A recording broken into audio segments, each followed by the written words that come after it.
Competition academy YouTube portal पे आपका स्वागत। आशा करते हैं कि आप सभी लोग अच्छे होंगे। और यूपी हायर की जो टेस्ट सीरीज आप लोगों को लगातार दी जा रही है, जो फास्ट रिवीजन कराया जा रहा है, उसका भी पीडीएफ वीडियो सारी चीज़ें आपको अवेलेबल कराई जा रही है। आज की जो टेस्ट सीरीज है यूपी हायर के लिए वह पब्लिश की जा रही है। आप जितने लोग देख रहे हैं अंत तक देखें और कमेंट ज़रूर करें। ज़रूर बताएं कि इस टेस्ट सीरीज से, इस वीडियो से आपका कितना रिवीजन हुआ और आपके कितने प्रश्न सही हुए। अंत में कमेंट आपको ज़रूर करना है कि कितने प्रश्न आपके सही हुए। और अब परीक्षा में बहुत ज़्यादा दिन बचा नहीं है, तो आशा करते हैं कि जितनी भी रचनाएं आपके पाठ्यक्रम में लगी हैं वो सभी आपने पढ़ लिया होगा और उन्हीं मूल रचनाओं से यहाँ पर प्रश्न हैं। तो चलिए शुरू करते हैं। कुल प्रश्नों की संख्या 100 है और इस 100 में 70 आपके सब्जेक्ट के हैं, 30 सामान्य अध्ययन के हैं। तो एक एक प्रश्न यहाँ पर देखते चलें और कमेंट ज़रूर करें। जो साथी मध्य प्रदेश के लिए जुड़े हुए हैं एक बार ध्यान दें, एमपी एपी के लिए या जो यूजीसी नेट के लिए तैयारी कर रहे हैं, यूजीसी नेट के लिए या एमपी के लिए अगर वो जुड़ना चाहते हैं तो एक बार यहाँ पर नंबर देख लें, लिख लें इस नंबर को या स्क्रीनशॉट ले लें। फ़ीस और सारी जानकारी आप इसी नंबर पर ले सकते हैं, क्योंकि कभी कभी कुछ लोग मैसेज करते हैं, सर कहाँ पर संपर्क करें, कैसे संपर्क करें। तो ये नंबर आप लिख लीजिए, इसी पर आप संपर्क कर सकते हैं। चलिए शुरू करते हैं। सुधिया उस चंदन के वन की काव्य पंक्ति किसकी है? उत्तर हो जाएगा आपका गिरिजा कुमार माथुर की है। सुधिया उस चंदन के वन की रचना किसकी है यह नहीं पूछा गया है, ये चीज़ ध्यान रखिएगा। यहाँ पर पूछा गया सुधिया उस चंदन के वन की काव्य पंक्ति किसकी है, काव्य पंक्ति पूछी गई है। प्रश्न पर ध्यान देना है कि पूछा क्या जा रहा है। वीरता भी एक सुंदर कला है, उस पर मुग्ध होना आश्चर्य की बात नहीं। चंद्रगुप्त नाटक में यह कथन किसका है? चाणक्य, चंद्रगुप्त, पर्वतेश्वर, सिंहरण। आपका उत्तर हो जाएगा पर्वतेश्वर। नीलाचांद उपन्यास पर हंस पत्रिका में किसने समीक्षा लिखी है? अगर नीलाचांद आपके पास है तो भूमिका उठाकर पढ़ सकते हैं। वहाँ पर भूमिका में लिखा हुआ है कि इस पर समीक्षा गिरिराज किशोर ने लिखा है। धन खोकर अगर हम अपनी आत्मा को पा सकें तो यह कोई महंगा सौदा नहीं है। गोदान उपन्यास में यह कथन किसका है? यह उस समय का है जब मिल जल जाती है, मिल में आग लग जाती है। उस समय की बात है, बैंक से लोन भी ले रखा है। तब उस समय ये कहा जाता है किसके द्वारा? गोविंदी के द्वारा कहा जाता है। गोविंदी समझाती हैं, कहते हैं धन खोकर अगर हम अपनी आत्मा को पा सकें तो ये कोई महंगा सौदा नहीं है। मानस का हंस उपन्यास में पात्र कौन नहीं है? पात्र कौन नहीं है? तीजन बाई, मोहनी बाई, छबीली, मालिन, रत्नावली। तो आपका उत्तर हो जाएगा ए, तीजन बाई। प्रेम का प्रतिदान देना क्या पाप है? उपर्युक्त कथन किस उपन्यास का है? उत्तर हो जाएगा मानस का हंस। मानस का हंस उपन्यास का ये कथन है। मानस का हंस आपने पढ़ा होगा, आपके पाठ्यक्रम में है मानस का हंस। जिस तरीके से आकाशदीप कहानी में कथन है, ठीक उसी तरीके से यहाँ पर भी यह कथन है और ये बहुत ही महत्वपूर्ण कथन है। प्रेम का प्रतिदान। और ये किसकी बात हो रही है? तुलसीदास की बात हो रही है। तुलसीदास और जो गायिका है, जो मोहिनी है, उन्हीं मोहिनी के बारे में बात हो रही है। तुलसीदास कहते हैं कि मन के भीतर वाला अतृप्त कामी तुलसी विद्रोह करता है, कहता मोहिनी मुझे चाहती है, नगर की सर्वश्रेष्ठ गायिका है।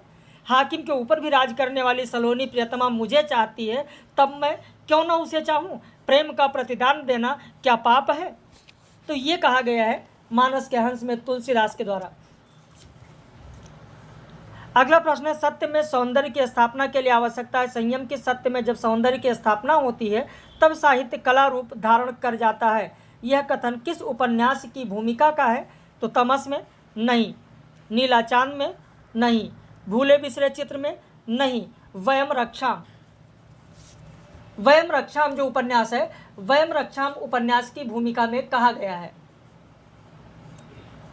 पुनर्नवा उपन्यास में अरुंधति शब्द किसके लिए आया है? उत्तर हो जाएगा बी, मृणाल के लिए आया है। पुनर्नवा उपन्यास में किसके लिए आया है? तो मृणाल के लिए आया है। ध्यान रखना, मृणाल के लिए आया हुआ ये शब्द है। जब मृणाल और चंद्रा के बीच बातचीत होती है, मृणाल और चंद्रा के बीच जब बातचीत होती है, वहीं पर यह कथन आया है। इसीलिए मैं आपको बताता हूँ कि ये जितनी भी रचनाएं हैं, जितना भी आपको कराया जा रहा है, ये सब मूल किताब, जो मूल पुस्तक है, वहीं से कराया जा रहा है।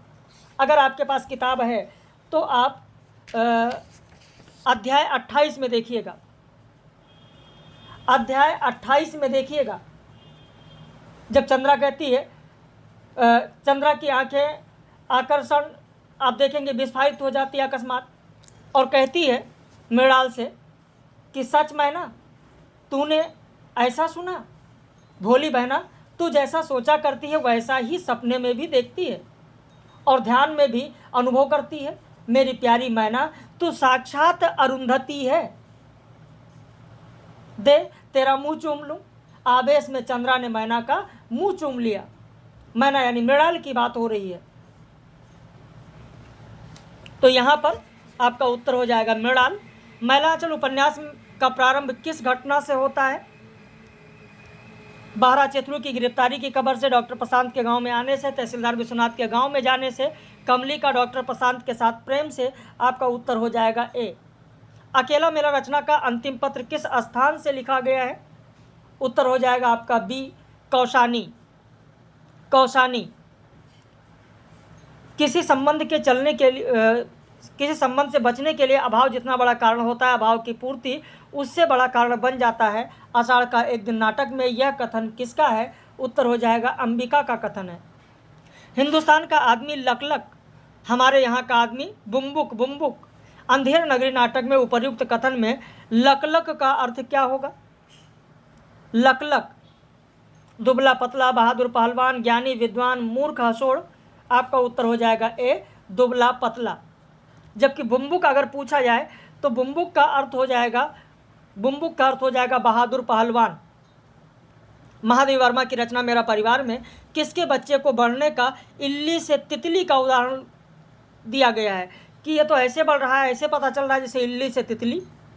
मोर, गिलहरी, गाय, खरगोश। उत्तर हो जाएगा ए, मोर। प्रश्न आपको कैसे लग रहे हैं? अगर अभी आप प्रारंभ से देख रहे हैं, 13 ही प्रश्न अभी तक हुए। कैसा लगा? ज़रूर अपनी प्रतिक्रिया व्यक्त कीजिएगा, और अगर अच्छा लग रहा है तो अंत तक ज़रूर देखें, और वीडियो को भी ज़्यादा से ज़्यादा शेयर करिएगा, ताकि और भी अगर आपके जो साथी हैं, मित्रगण हैं, वो भी इससे लाभान्वित हो सकें। जमाना पत्रिका के संपादक मुंशी दयानारायण निगम के साथ मुंशी प्रेमचंद की चिट्ठी पत्री का सिलसिला किस वर्ष शुरू हुआ था? तो 1905 ईस्वी। निराला के पत्र रचना में निराला ने किसे प्रिय बालपिक कहा है? प्रिय बालपिक लिखकर संबोधित किया है। उत्तर हो जाएगा जानकी वल्लभ शास्त्री को। अंजू दीदी नाटक के पात्र कौन नहीं? अनिमा, बिमला, अंजलि, नीरज। आपका उत्तर हो जाएगा बिमला। अगला प्रश्न है, ओ मेरे सुख धीरे धीरे गा, अपना मधुर राग ऊंचे स्वर में जाई, सोई पीड़ा जावे कहीं न जाग। यह पद किसका है? उत्तर हो जाएगा डी, अज्ञेय का है। यह पद किसका है? तो अज्ञेय का है। अज्ञेय की कौन सी रचना है? अज्ञेय की कौन सी रचना है जिसका यह कथन दिया गया है? तो आपको पता है, आपके पाठ्यक्रम में भी है, मैंने आपको पढ़ाया भी है। नदी के द्वीप अज्ञेय का आपने पढ़ा होगा, और उसी नदी के द्वीप में यह कथन दिया गया है। ये पंक्ति दी गई है, नदी के द्वीप में है। ध्यान रखिएगा, अगर मूल रचना आपने पढ़ी होगी तो जरूर आपको ये मिला होगा। मूल रचना अगर आपने पढ़ा होगा तो आपको मिला होगा। जहाँ पर गौरा का दिया गया है, गौरा से जस्ट पहले ही आपको मिल जाएगा जो अंतराल है, अंतराल में है। आप लिखना चाहें तो लिख लें, अंतराल में है। अगर आपके पास किताब है तो देख लीजिएगा, अंतराल में है। अंतराल, रेखा और गौरा जो अध्याय है उसके बीच में है अंतराल, और उसी अंतराल में यह दिया गया है। फणीश्वरनाथ रेणु की रचना ऋण जल धन जल में किस वर्ष के बाढ़ का जिक्र है? 1966, 1968, 1972, 1975। बाढ़ की बात की गई है, सूखा की बात नहीं की गई है। ध्यान रखिएगा, यहाँ पर प्रश्न में क्या पूछा गया है उस पर आपको ध्यान देना है। ऋण जल धन जल, ऋण जल धन जल में यहां पर किसकी बात की जा रही है? तो ऋण जल धन जल में आप देखेंगे यहां पर जो बात की गई है वो बात की गई है बाढ़ की, न कि सूखा। बाढ़ और सूखा 2 अध्याय ऋण जल धन जल में दिए गए हैं। अगर आपके पास किताब है, मूल रचना है, तो आप वहां पर देख सकते हैं, आप वहां पर पढ़ सकते हैं ऋण जल धन जल में। अगला प्रश्न देखें।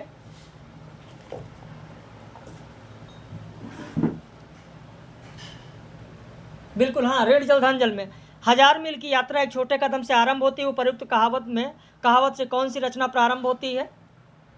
मेरी जापान यात्रा, तिब्बत यात्रा, चिड़ों पर चांदनी, अरे आयावर रहेगा याद। उत्तर हो जाएगा सी, चिड़ों पर चांदनी। चिड़ों पर चांदनी। अच्छा, यहां पर डाउट होगा। चलिए, जो प्रश्न संख्या 18 है, ऋण जल धन जल की जो बात की गई है, ऋण जल, ऋण मतलब क्या होगा यहां पर बता दे। जो बाढ़ है वो कब का है? 75 का। ऋण मतलब कमी, ऋण मतलब कमी। किसकी कमी? जल की कमी, जल की कमी। और जब जल की कमी होगी तो ऋण जल यानी जल की कमी, जल की कमी क्या होगा? सूखा। धन जल, धन मतलब अधिकता, किसकी अधिकता? जल की अधिकता यानी बाढ़। अब मतलब समझ में आ गया। ऋण जल मतलब सूखा, धन जल मतलब बाढ़। तो बाढ़ की जो बात की गई वो 1975 है, और जो सूखा की बात की गई है, सूखा की बात की गई है वो है 1966। अब क्लियर हो जाएगा या अभी भी किसी को कोई दिक्कत? चलिए, प्रश्न संख्या 20 देखें। ज्ञान प्रदायिनी पत्रिका किसकी है? ईश्वर चंद्र विद्यासागर नहीं, गुलाब शंकर नहीं, नवीन चंद्र राय की है, जो वाराणसी से प्रकाशित होती थी। पीयूष प्रवाह पत्रिका कहाँ से प्रकाशित होती थी? उत्तर हो जाएगा वाराणसी। पीयूष प्रवाह पत्रिका वाराणसी से प्रकाशित होती थी। यूनिवर्सल एनकोडिंग कंसोर्टियम की स्थापना सर्वप्रथम कहाँ की गई? अमेरिका। यूनिकोड फॉन्ट कौन सा है? तो मंगल भी है, अपराजिता भी है, कोकिला भी है। डी हो जाएगा 1, 2, 3।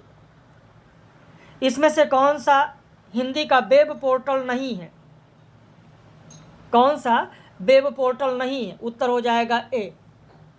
कहानी छोटे मुंह बड़ी बात करती है, कथन किसका है? तो उत्तर हो जाएगा ए, नामवर सिंह। नामवर सिंह। गिरिजादत्त वाजपेयी की कहानी कौन सी है? उत्तर हो जाएगा पुरोहित का आत्मत्याग कहानी। निम्न में से किस कहानी आंदोलन को प्रगतिवाद का नया संस्करण माना जाता है? समांतर कहानी नहीं, सहज कहानी नहीं, सक्रिय कहानी नहीं। आपका उत्तर क्या होगा? जनवादी कहानी। दिल फिगार दुनिया का सबसे अनमोल रत्न कहानी में सोच में एक कटीले पेड़ के नीचे कितने दिनों तक बैठा सोचता रहा? उत्तर हो जाएगा बी, 3 दिनों तक। 3 दिनों तक। कफन कहानी में माधव का विवाह कितने वर्ष पूर्व हुआ था? तो अभी 1 ही वर्ष हुआ है, पिछले वर्ष ही उसकी शादी हुई है। परिंदे कहानी में किसका भाई झांसी में रहता है? उत्तर हो जाएगा बी, जूली का भाई झांसी में रहता है। ये सारी कहानियाँ, रचनाएं आपने पढ़ रखा होगा। आशा करते हैं कि ज़्यादा से ज़्यादा प्रश्न आप लोगों के सही हो रहे होंगे। सेठ दीवान चंद का संबंध किस कहानी से है? तो दिल्ली में एक मौत। वापसी कहानी, देखिए वापसी कहानी संग्रह अलग है, संग्रह अलग है, कहानी अलग है, दोनों ध्यान रखिएगा। 1960। किस कहानी में तत्कालीन सामंती परिवेश में पत्नी और वेश्या के प्रति प्रेम की टकराहट दिखाया गया है? उत्तर हो जाएगा एक, कानों में कंगना कहानी। ताई कहानी के पात्र कौन नहीं है? तो रामजी दास हैं। कौन नहीं है? तो ताई कहानी में मनोहर भी हैं। ताई कहानी में अब बचे कौन? राजेश्वरी, रामेश्वरी और राजेश्वरी। तो रामेश्वरी भी हैं लेकिन राजेश्वरी नहीं है। आकाशदीप कहानी में चंपा की माता किस नदी के तट पर दीपक जलाकर प्रार्थना करती थी? उत्तर हो जाएगा आपका भागीरथी नदी। शरणदाता कहानी में रफीकुद्दीन पेशे से क्या थे? पेशे से वकील थे। मुझे ऐसा जान पड़ा मानो किसी जीवित प्राणी के गले में किसी मृत जंतु का तोंक डाल दिया गया हो, वो उसे उतार कर फेंकना चाहे पर उतार ना पाए। ग्रेगिन कहानी या रोज कहानी में मृत जंतु का तोंक से क्या आशय है? पति, विवाह, बच्चा, पहाड़ी, गृहस्थान। उत्तर हो जाएगा आपका बी, विवाह। निम्न में से किसने फणीश्वरनाथ रेणु को आदिम रसगंधों का कथाकार कहा है? आपका उत्तर हो जाएगा बच्चन सिंह। चल दीदिया चल, इस मोहल्ले में लाल पान की बेगम बसती है, यह कथन किसका है? उत्तर हो जाएगा आपका ए, जंगी की पतोहू। देखिए बहुत ज़्यादा समय आपका नहीं लेंगे, सीधे प्रश्न और उसके उत्तर पर आते हैं क्योंकि समय बहुत ही कम है आप लोगों के पास भी। रसप्रिया कहानी में चरवाहा मोहना की आयु लगभग कितनी है? उत्तर हो जाएगा 10 से 12 वर्ष। 10 से 12 वर्ष। जैनेंद्र कुमार ने कौन सी जीवनी लिखी है? उत्तर हो जाएगा ए, अकाल पुरुष गांधी। उसने कहा था कहानी में लाना सिंह की मृत्यु किसके गोद में होती है? उत्तर हो जाएगा बी, वजीरा सिंह। वजीरा सिंह। जहां लक्ष्मी कैद है कहानी में लक्ष्मी के भाई रामस्वरूप की उम्र कितनी है? रामस्वरूप 9 साल का है। मलबे का मालिक कहानी में 7.5 साल बाद अब्दुल गनी किस मैच को देखने के बहाने अमृतसर आए? उत्तर हो जाएगा हॉकी। हॉकी। ये सारी कहानी आप लोगों ने जरूर पढ़ा होगा। भारतेंदु की रचना श्री चंद्रावली में कुल अंकों की संख्या कितनी है? उत्तर हो जाएगा ए, 2। सिंदूर की होली नाटक का घटनाक्रम सप्ताह के किस दिन का है? उत्तर हो जाएगा रविवार का है, छुट्टी का दिन था। ज्ञान जो समर्पित नहीं है अधूरा है, मनोबुद्धि तुम अर्पित कर दो मुझे, अंधायु नाटक में यह कथन किसका है? विदुर का कथन है। डी विकल्प पर जाने की जरूरत ही नहीं है, सी हमारा उत्तर होगा विदुर। विदुर। झूठा सच उपन्यास में निम्न कथन किसका है? स्त्रियों का भाग्य पुरुषों के प्रसन्नता और उनके निर्णय पर ही आश्रित है, यह कथन किसका है? उत्तर हो जाएगा बी, तारा। राग दरबारी में बेला किसकी पुत्री है? बेला गयादीन की पुत्री है। उत्तर हो जाएगा आपका डी, गयादीन की पुत्री है। विराटा की पद्मिनी उपन्यास का प्रकाशन वर्ष क्या है? उत्तर हो जाएगा 1936। बसंती उपन्यास में जमुना किसकी पत्नी है? उत्तर हो जाएगा विशेषर की पत्नी है। मार्क्सवादी परंपरा में संरचनावाद को जगह देने का श्रेय किसे जाता है? उत्तर हो जाएगा ए, लुई अल्थुसर। विडंबना के लिए किसने कहा है कि हिंदी कविता में यह प्रवृत्ति छायावादी मिजाज के टूटने की स्थिति से उत्पन्न हुई जिसका ऐतिहासिक दस्तावेज है निराला का कुकुरमुत्ता? उत्तर हो जाएगा बी, नामवर सिंह। दिवा स्वप्न की अभिव्यक्ति ही काव्य है, किसने कहा है? तो और विकल्प पर जाने की जरूरत ही नहीं है, फ्रायड ने कहा है। बहुत ही महत्वपूर्ण, ध्यान रखिएगा। दिवा स्वप्न की अभिव्यक्ति ही काव्य है, किसने कहा है? फ्रायड ने कहा है। मार्क्सवादी मान्यता कौन सी नहीं है? धर्म, ईश्वर और परलोक का समर्थन गलत, क्योंकि इस मान्यता का विरोध करते थे। धर्म, ईश्वर और परलोक का विरोध किया गया, ना कि समर्थन, यही गलत होगा। उपन्यास का अंत किसकी घोषणा है? उत्तर हो जाएगा टी.एस. इलियट। टी.एस. इलियट। निम्न में से बेमेल जोड़ा कौन सा है? महान यथार्थवाद जॉर्ज लुकास, विरोधाभास रॉबर्ट पेनवारन, तनाववाद एलन टेट, अजनबीपन बादलेयर गलत, डी हो जाएगा। मानक भाषा से भिन्न भाषा का प्रयोग शैली विज्ञान में क्या कहलाता है? उत्तर हो जाएगा विपथन। जो परिभाषिक आपके शब्दावलियाँ हैं, परिभाषिक शब्दावली से ही प्रश्न है जो आपके यूपी हायर में परिभाषिक शब्दावलियाँ हैं। मनोमय कोश के तहत मन के ऊपर आत्मा का प्रभाव की अवस्था कौन सी कहलाती है? उत्तर हो जाएगा डी, एकाग्र अवस्था। अरस्तु के अनुसार काव्य सर्जन हेतु कितने प्रकार के हैं? उत्तर हो जाएगा 7।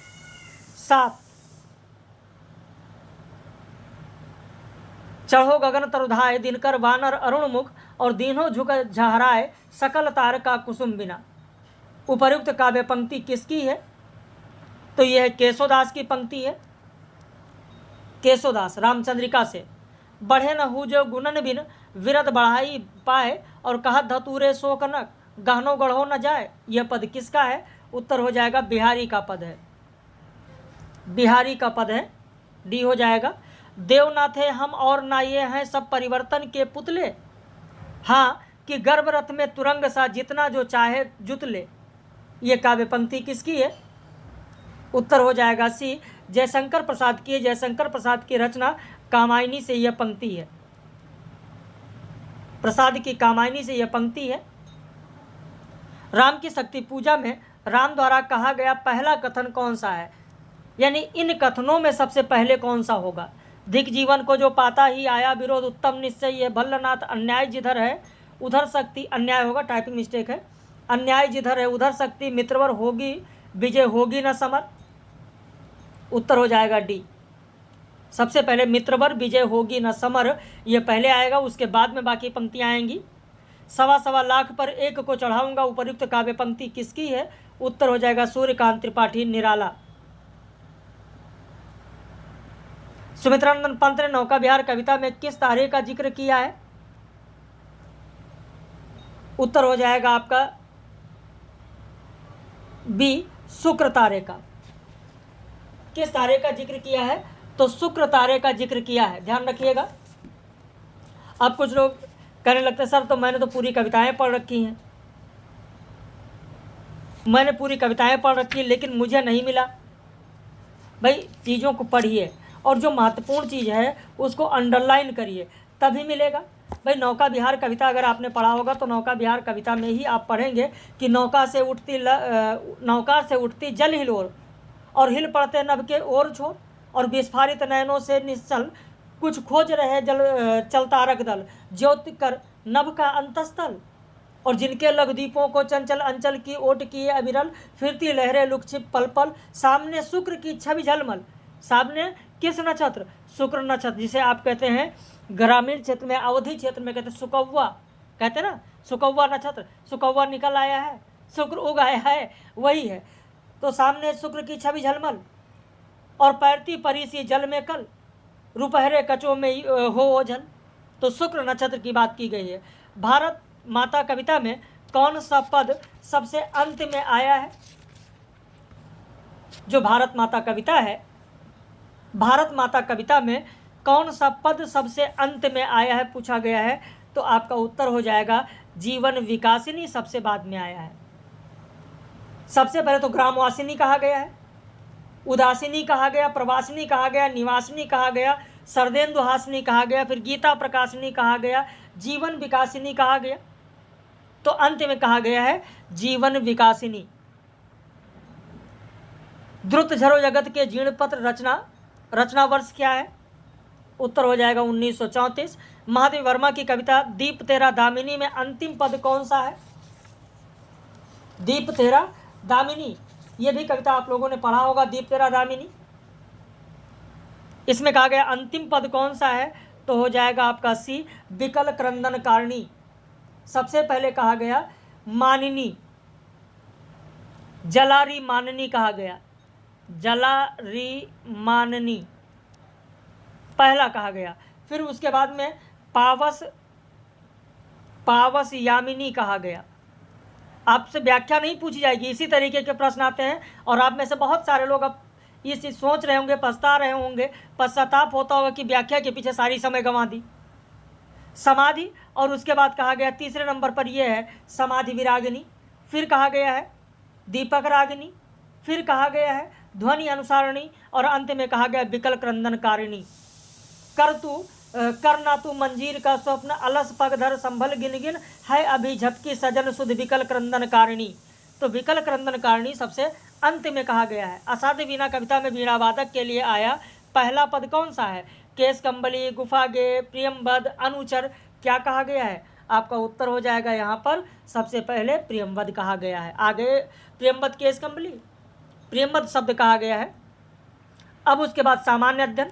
सामान्य अध्ययन में तो खैर लोगों का अलग अलग अपना होगा, कोई कहीं से तैयारी कर रहा है, कोई कहीं से किया होगा, लेकिन हमारे यहाँ जो लोगों को प्रैक्टिस सेट दिया गया उस आधार पर है। सीधे उत्तर आपको बताते चलते हैं। वैश्विक मानक सूचकांक में भारत का कौन सा स्थान है, 134वां। वैश्विक शांति सूचकांक में भारत का कौन सा स्थान है, तो 116वां स्थान है।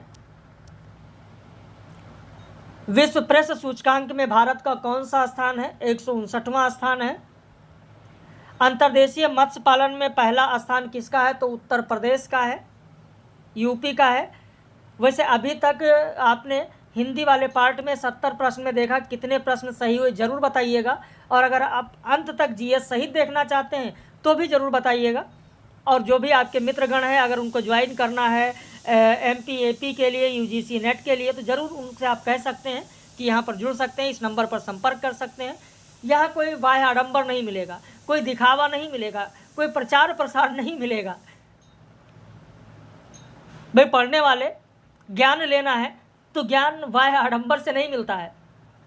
आप परीक्षा देने जा रहे हैं, आप ही के साथ बहुत सारे ऐसे होंगे जो सरकारी विद्यालय में पढ़े हैं, आप ही में से बहुत सारे लोग ऐसे होंगे जो आईसीएसई बोर्ड पढ़ा है, सीबीएसई बोर्ड पढ़ा है, और उसके बाद में क्या पता चल रहा है कि जब आप ही के साथ परीक्षा देने बैठे तो सब एक ही श्रेणी में है, एक ही कैटेगरी में है।